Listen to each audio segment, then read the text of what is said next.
ka ba ang tatawagan? Di bale, mamaya na lang po. Siya nga pala. Bakit pala kayo nakapunta dito? Ay, Sir Jack, isusoli po namin yung gamit nyo. Gamit? Apo, ito po yung wallet ninyo. Nandito rin po yung credit card sa loob. Salamat, ha? Oo nga pala. Tignan mo nga naman, ano ka. Hindi namin namamalayan na nawawala yan kasi hindi naman talaga namin ginagamit. Ay, okay lang po. Basta kung sakaling may nagamit, tawag niyo na po sa bangko. Ay, oo. Maraming salamat, Ma'am Bobby. Pasensya Ikaw na. talaga dapat nagtatago nito. O sige, pasensya makakalimutin na. ka. Ako na magtatago. Oo, ganito Ako na bahala. tumatanda. Nabubudol tuloy. Ay, naku, hindi totoo yan. Lahat tayo, kasama ng mga kabataan doon, nabudol. Nila Emil at Dayan. Kasama siguro yung mga kasabwat nila, di ba? Tama ho si Miss Rose. Kahit mga batang couples na biktima rin. Kaya nag-iikot-ikot ho kami para isoli ho yung mga gamit nila. Ilan ba na biktima? Nako, marami-rami rin ho. 14 na couples po. 14? Nako. Tiba-tiba sila doon. Tiba-tiba sila doon kung nakalusot sila. Ay, oo nga. Di ba, tulad ng kina Emily, yan lang relo at saka yung mga alahas. Ayun palang magkano na. Oo nga po eh. Buti na lang po na-recover agad yung mga nanakaw nila. Naku, ang sabihin ninyo, mabuti na lang inilagay sa cabinet. At hindi kagad inilabas doon sa retreat house. Di ba? What?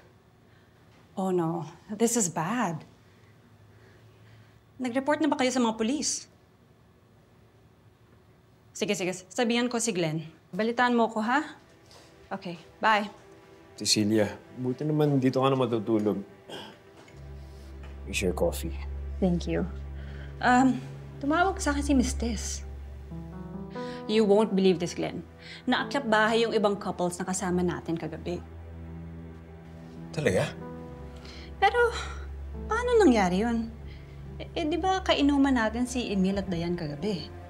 So, may time pa sila lumabas?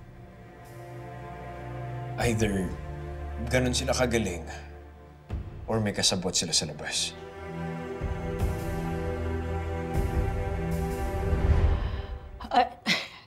Excuse us, ha. Alam mo, hindi ka pa uminom ng gamot. Uminom na ako kanina. Pang diabetes yun. Oh, yung ito. para sa puso mo, hindi pa. Halika na. Oo, dali. Nakalimutan mo lang. Naku, mukhang magkaka-Alzheimer's ka na. Sige po. Sandali lang. Okay lang po.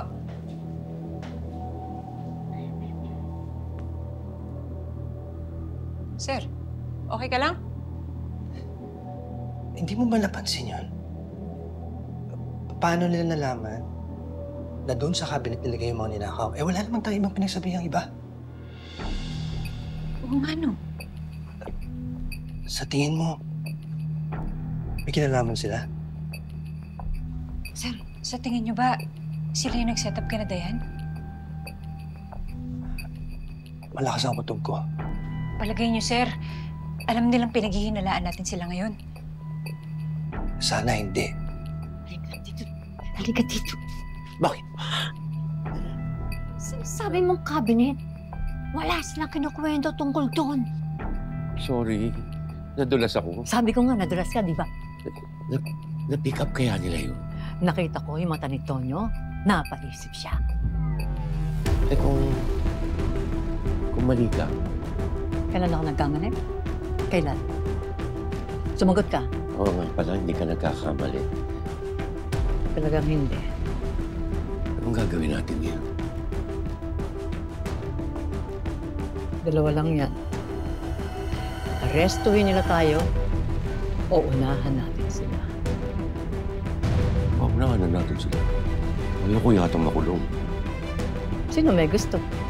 Ikaw ang nadulas. Sorry na